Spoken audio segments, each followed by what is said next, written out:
할렐루야. 오늘 베드로가 또 부인하니 라는 말씀으로 여러분들에게 하나님의 말씀을 선포하겠습니다. 예수님이 마지막 고별 설교 때 함께 했던 사람들은 누구지요? 예수님의 어머니가 아니고 예수님의 친형제가 아니고 예수님의 12 제자들이었습니다. 마지막 순간까지 주님이 그토록 간절히 원하던 사람은 자기의 혈육이 아니라 자기의 제자들이었습니다. 왜 그랬을까요? 예수님의 모든 사역의 초점은 바로 제자 훈련에 응축되어 있습니다. 제자 훈련이 얼마나 잘 되느냐에 따라서 예수님이 승천한 이후 이 복음이 만방에 펼쳐질 수 있었기 때문입니다. 그러기 위해서 예수님이 십자가에 올라가는 그 순간까지 예수님의 머릿속에 있던 사람들은 바로 예수님의 12 제자였습니다. 그런데 사복음서를 자세히 살펴보면 제자들이 성공한 기록이 아니라 제자들이 대부분 실패한 내용이 사복음서에 실려 있습니다. 오죽 답답했으면 예수님이 제자들에게 너희들이 눈이 있어도 보지 못하고 귀가 있어도 듣지 못하고 어찌하여 그렇게 우둔하느냐 하면서 예수님이 질책할 때가 한두 번이 아니었습니다. 특별히 예수님의 제자, 첫 번째이자 수석 제자였던 베드로에게 이러한 모든 것이 다 압축되어 있습니다. 예수님의 수제자 베드로는 이름이 3개입니다. 왜 3개가 되냐면 이스라엘 지방은 여러 나라로부터 식민지를 받았기 때문에 히브리어, 아람어, 헬라어를 본인이 노력하지 않아도 자연스럽게 습득할 수밖에 없습니다. 왜냐하면 여러 개의 나라에 의해서 지배를 받았기 때문에. 그래서 베드로의 첫 번째 이름은 무엇입니까? 바로 히브리식 이름 시몬입니다. 시몬.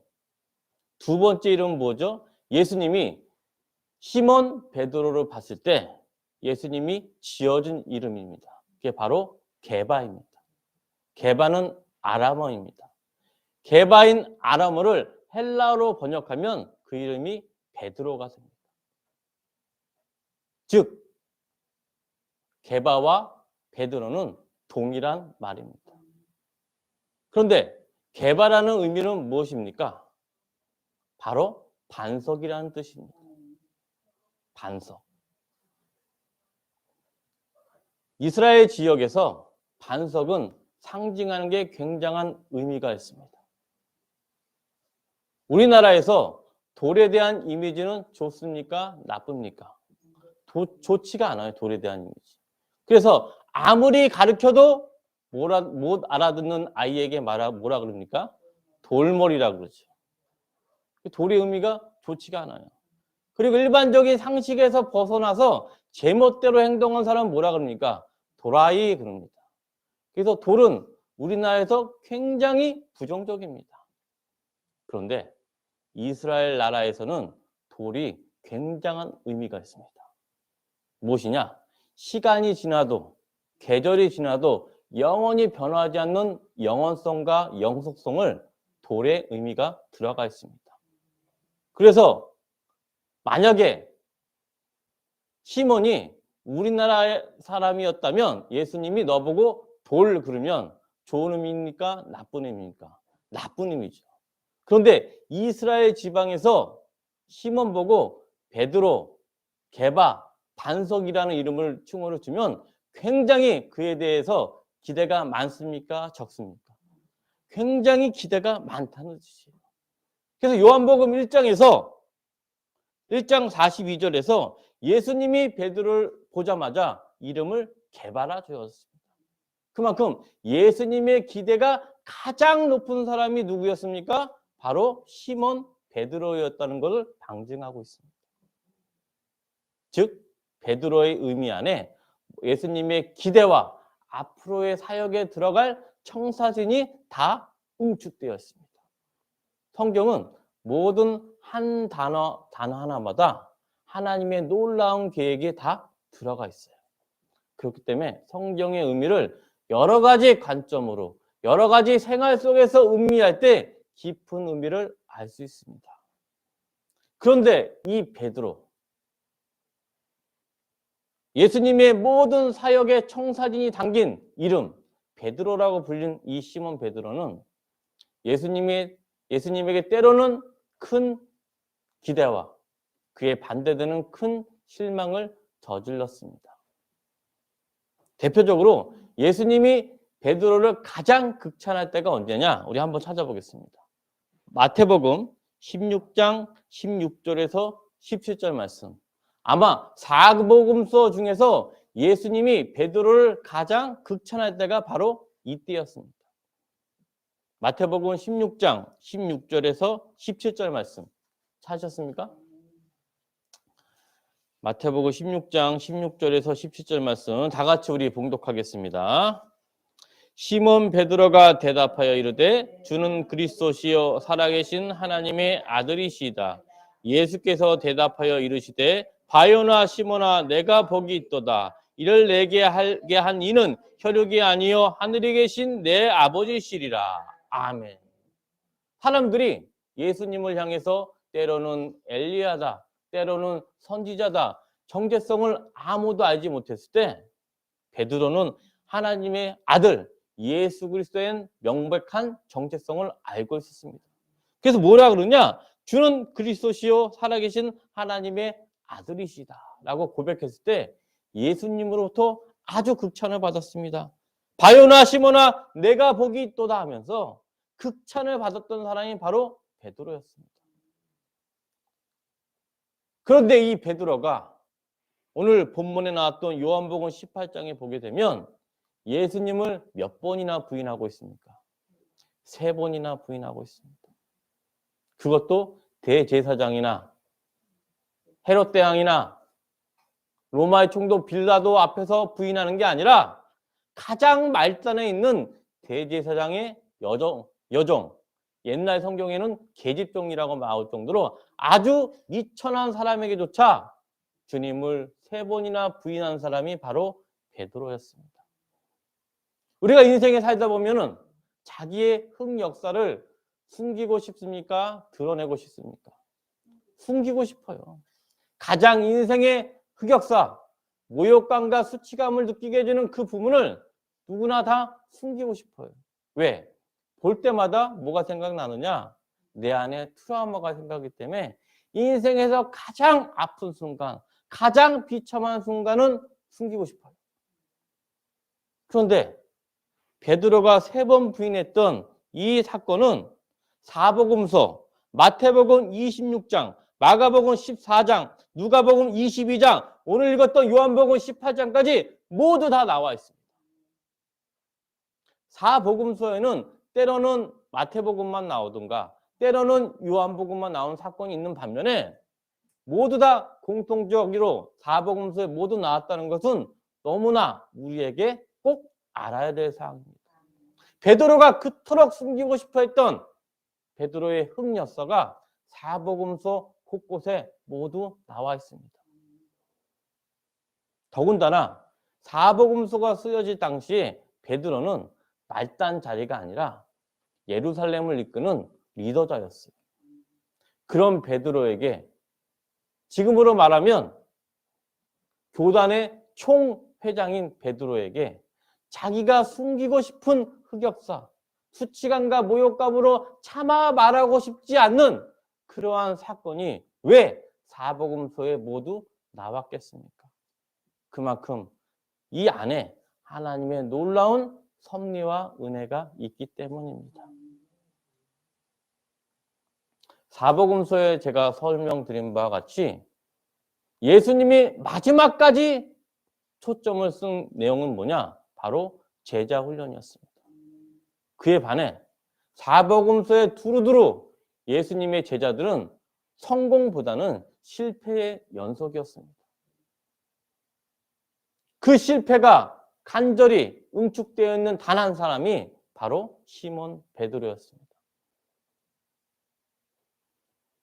그럼에도 불구하고 우리는 시몬 베드로를 통해서 하나님의 큰 위로를 받을 수 있습니다.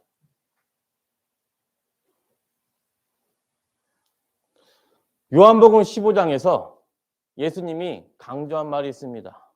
15장 1절에서 8절에서 무려 5번이나 내 안에 거하라, 내 안에 거하라, 내 안에 거하라 하면서 강조한 말씀이 있습니다.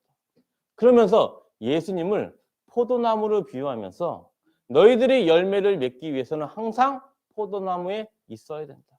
그리고 차마 니들이 열매를 맺지 못할더라도 하나님이 열매를 맺도록 하늘로 올려주신다고 예수님이 약속하셨습니다. 우리가 열매를 맺을 수 있는 게 아니라 예수님께 접붙임 받아 포도나무가 열매를 맺듯이 우리가 항상 예수님을 통해서 열매를 맺게 되는 대표적인 이유의 한 사람이 바로 이 시몬 베드로입니다. 그렇게 예수님에 대해서 열정과 능력이 탁월했던 시몬 베드로조차도 마지막 때는 크나큰 과오를 저질러 버렸습니다. 시몬 베드로가 예수님의 사랑이 없는 사람이 아니었어요. 자기의 모든 것을 예수님의 사랑 때문에 바쳤던 사람이 바로 시몬 베드로였습니다. 예수님의 공생의 3년 동안 주님을 따르기 위해서 모든 것을 다 내려놓고 오직 주님만 봤던 사람이 바로 시몬 베드로였습니다. 그런데 왜 시몬 베드로는 이 크나큰 흑역사가 탄생하게 되었을까요?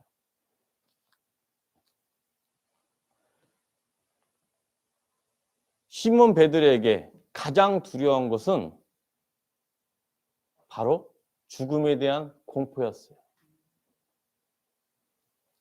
우리가 살면서 여러 가지 고난이 있습니다.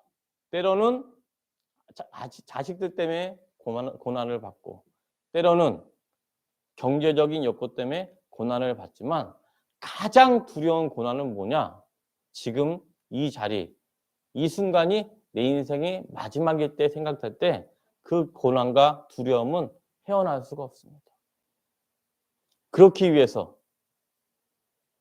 생존에 대한 고민과 죽음에 대한 고민은 그 누구도 피해갈 수 없었습니다.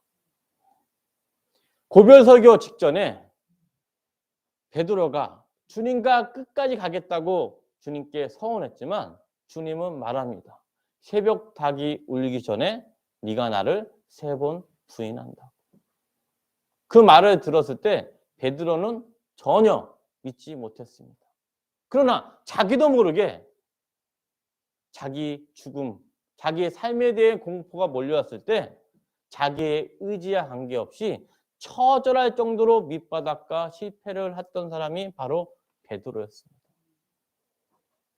그리고 이 기록이 그렇게 숨기고 싶었지만 사복음서에 모두 나와 있기 때문에 아무리 숨길래야 숨길 수 없는 기록이 또 베드로의 3번 부인 사건입니다.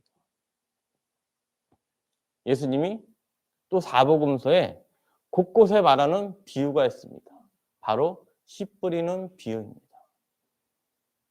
씨 뿌리는 비유를 들을 때마다 베드로는 또 한없이 울 수밖에 없었습니다. 왜 그러냐?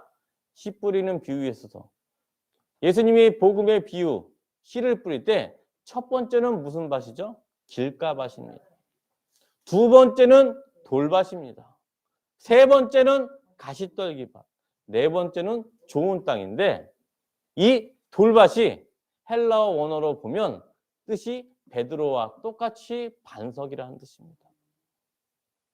씨 뿌리는 비유가 사복음서에 골고루 나온 것처럼 씨 뿌리는 비유를 들을 때마다, 읽을 때마다 베드로는 한참 동안 울 수밖에 없습니다. 왜? 자기가 환난과 시험이 왔을 때 예수님을 3번 부인했기 때문에. 그러나 꼭 기억하십시오. 씨 뿌리는 비유를 통해서 한 사람이 구원을 받기 위한 성화 과정이 바로 씨 뿌리는 비유였습니다. 비록 돌밭과 같은 베드로였지만 베드로는 끝내 무슨 밭으로 변했습니까? 좋은 땅으로 변했습니다. 누군가는 지금 내 마음의 밭이 길가일 수도 있고 누군가는 내 마음의 밭이 돌밭일 수도 있고 누군가는 내 마음의 밭이 가시떨기가 될 수 있지만 하나님이 태초에 예정한 사람은 반드시 뭐로 바뀌냐? 좋은 땅으로 변화가 됩니다. 할렐루야. 그게 바로 베드로의 3번 부인과 씨 뿌리는 비유를 통해서 하나님의 놀라운 섭리가 내재되어 있기 때문에 사복음서에 씨 뿌리는 비유와 베드로의 3번 부인이 모두 나와 있는 비결입니다. 베드로의 3번 부인을 통해서 우리는 충격과 동시에 하나님의 섭리와 위로를 받을 수가 있습니다.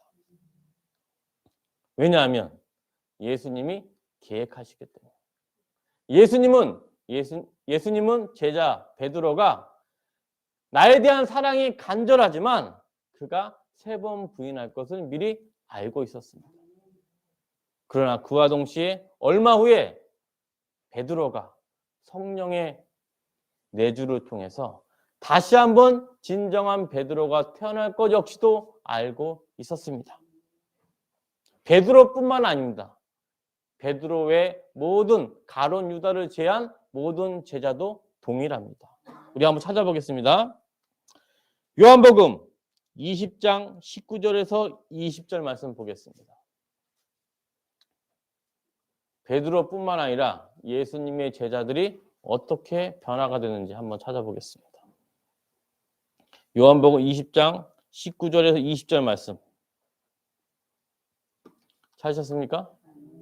요한복음 20장 19절에서 20절 말씀 시작. 이날 곧 안식 후 첫날 저녁 때에 제자들이 유대인들을 두려워하여 모인 곳의 문들을 닫았더니 예수께서 오사 가운데 서서 이르시되 너희에게 평강이 있을지어다.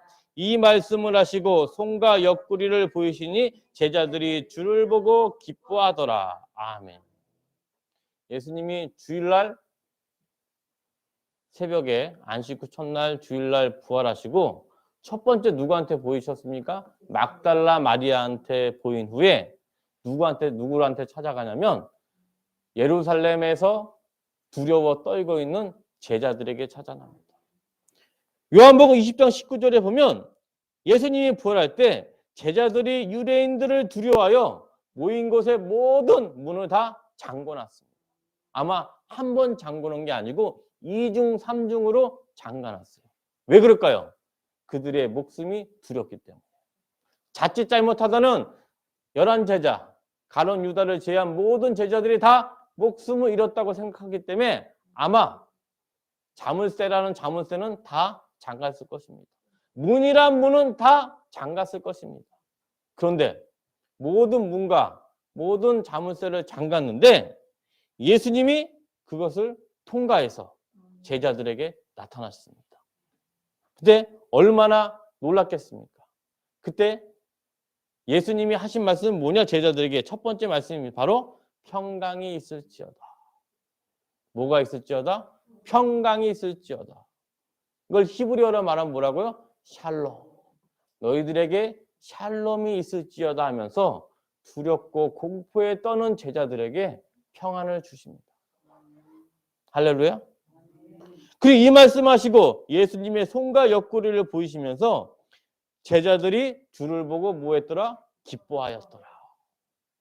그렇게 두려워했던 공포에 사로잡혔던 제자들이 주님을 보고 주님의 평강의 모습을 보자마자 크게 기뻐하였습니다. 할렐루야. 예수님은 태초에 예정한 사람은 반드시 좋은 땅으로 바뀌십니다. 지금의 내 밭이, 내 마음밭이 길가나 돌밭이나 가시떨기에 관계없이 하나님이 택정한 사람은 언젠가는 반드시 뭐로 바뀐다? 좋은 땅으로 변할 수밖에 없습니다. 예수님의 제자들이 예수님이 끌려갔을 때 모두가 도망갔습니다. 베드로는 수제자 베드로는 예수님을 3번 부인하고 부인해서 더 벗어나서 마태복음에 보면 저주한다고까지 나옵니다. 예수님을 3번 부인한 건 당연하고 더 나아가서 뭐라는 예수님을 저주받기도 한 사람이 바로 베드로였습니다. 그럼에도 불구하고 그가 마침내 성령의 강림을 받고 난 이후에 그의 이름에 맞는 역할을 했습니다. 그 전까지는 사람들이 베드로라 그러면 다 비웃을 수 있었어요. 왜? 저 베드로 이름은 반석인데 대제사장의 계집종조차도 무서워하고 도망갔던 사람이 무슨 베드로야. 차라리 그냥 시몬으로 하지. 예수님이 잘못됐을 거야. 예수님은 왜 저 시몬을 베드로라고 말했을까? 비웃음과 조소어린 눈빛이었지만 예수님이 부활 후에 예수님을 보고 제자들이 기뻐하고 더 나아가 오순절 강림 때 성령의 감림을 통해서 드디어 시몬이 뭐로 태어났습니까? 다시 베드로로 태어난 계기가 되었습니다. 시몬 베드로의 마지막은 마지막까지 복음을 전하다가 마지막 로마 시대 로마에 가서 자기는 예수님과 같이 똑바로 십자가에 처할 수 없다면서 거꾸로 매달려 순교했던 사람이 바로 베드로였습니다. 예수님이 처음 보자마자 시몬을 베드로라 부른 그 이유를 알 수가 있습니다. 예수님의 계획은 처음에 볼 때는 사람들이 비웃을 수가 있어요. 그렇지 않습니까? 예수님의 수석 제자라는 사람이 학식도 많지 않고 다혈질이고 마음만 급하고 더군다나 이름은 반석인데 공포와 계집종조차도 무서워해서 벌벌 떠는 사람이 무슨 베드로야 하면서 사람들이 거기 있던 모든 사람들이 다 비웃었습니다. 그런데 하나님의 계획을 가지고 있으면 언젠가는 반드시 시몬이 뭐로 변한다? 베드로로 변한다. 예수님의 천국을 비유를 할 때 겨자씨 비유가 있습니다. 겨자씨. 겨자씨만한 작은 씨라도 그 겨자씨가 자라서 거목이 되고 그늘 안에 수많은 새가 모인다고 했습니다. 그때 겨자씨 비유를 들었던 이스라엘 사람들은 그 얘기 듣고 은혜를 받을까요? 아니면 웃었을까요? 웃었어요. 왜냐하면 겨자씨는 절대 거목이 될 수 없습니다. 제주도에 가면 봄에 가면 뭐가 있죠? 유채꽃이 있습니다. 유채꽃과 겨자씨는 매우 비슷해요. 유채꽃을 아무리 거름을 주고 물을 많아 줘도 유채꽃은 유채꽃이지 유채나무가 결코 될 수가 없어요. 그런데 왜 예수님이 천국의 비유를 겨자씨에 비교했을까요? 인간의 눈으로는 도저히 겨자씨가 거목나무가 될 수 없지만 사람들이 보기에는 절대 불가능한 베드로가 사도 베드로로 거듭난 것처럼 영적으로 보면 겨자씨처럼 볼품없는 사람들조차도 영적인 거목, 영적인 큰 나무가 되어 그 안에 수많은 복음의 열매가 맺혀진다는 예수님의 큰 계획이 담은 비유가 바로 겨자씨 비유입니다. 할렐루야. 이게 바로 예수님의 가르침이에요. 시몬이 지금은 비록 베드로가 아닐지라도 하나님의 성령을 받게 되면 반드시 그 이름대로 베드로로 태어나게 됩니다. 겨자씨가 우리가 눈에 보기에는 쓸데없는 잡초와 같지만 하나님이 때가 임하면 그 겨자씨처럼 아무 쓸데가 없는 사람이 하나님의 위대한 영적인 지도자, 큰 나무로 성장할 수 있는 게 바로 하나님 나라의 복음입니다.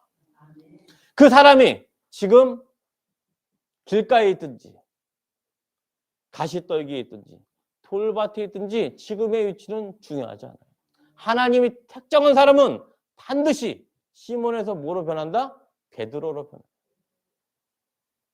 우리 인생의 대부분이 다 돌밭과 같은 마음이 있어요. 베드로뿐만 아니라 여기에 모인 우리와 우리 주변에 있는 가족들은 다 돌밭처럼 옆에 조그만 환난과 어려움과 죽음의 공포가 오면 예수님을 다 부인하고 떠나갑니다. 저 자신도 마찬가지입니다. 그러나 하나님이 예정한 사람은 때가 차면 언젠가 반드시 시몬에서 뭐로 변한다? 베드로로 변한다고 하나님이 약정했습니다. 그렇기 때문에 우리가 베드로의 3번 부인하는 사건을 통해서 처음에는 충격이지만 하나님의 놀라운 섭리를 통해서 우리는 은혜를 받을 수밖에 없습니다. 사랑하는 동산교회 여러분, 우리 주변에 돌밭이 가득해요. 20년 동안 씨를 뿌려봤지만 길가, 돌밭, 가시떨기 바르지만 하나님이 택정한 사람은 반드시 시몬에서 뭐로 바뀐다? 베드로로 반드시 바뀐다고 하나님이 약속하셨기 때문에 사복음서에 모두 다 베드로의 3번 부인 사건이 다 기록되어 있습니다. 이를 통해서 우리는 뭐냐? 희망을 가져라. 그래서 갈라디아서 6장 9절에서 베드로 사람은 뭐라고 합니까? 우리가 선을 행하되 낙심하지 말지니 포기하지 아니하면 때가 이름에 거두리라. 할렐루야. 포기하지 아니하면 때가 이르면 반드시 거두리라. 왜? 하나님이 택한 사람은 반드시 시몬에서 베드로로 역사하시기 때문에. 우리 동산교회 믿지 않는 우리 남편, 믿지 않는 자식, 믿지 않는 며느리 있습니다. 그러나 하나님이 예정한 사람은 반드시 뭐로? 시몬에서 뭘 변한다? 베드로로 변합니다. 이 계획은 지금 하나님이 정하신 게 아니라 태초전 하나님이 이 땅을 만들기 이전에 다 계획하셨습니다. 우리는 무엇을 하냐? 우리가 복음을 전할 때 선을 행하다 낙심하지 말고 포기하지 않으면 하나님이 반드시 때가 되면 이룬다고 약속하셨어요. 우리는 시몬 베드로의 교훈을 통해서 갈라디아서 6장 9절처럼 씨를 뿌리고 끊임없이 전진하며 나아가면 됩니다. 나머지 때가 이루는 것은 우리의 기도와 말씀이 매일매일 주님에게 상달될 때 주님이 반드시 역사하십니다. 오늘 시몬이 때가 되면 베드로가 된 것처럼 우리가 이 희망을 가지고 우리 복음 전선에 낙심하지 말고 포기하지 말고 때가 이름에 거두리라 이 말씀으로 승리하시길 주님의 이름으로 축원합니다. 아멘.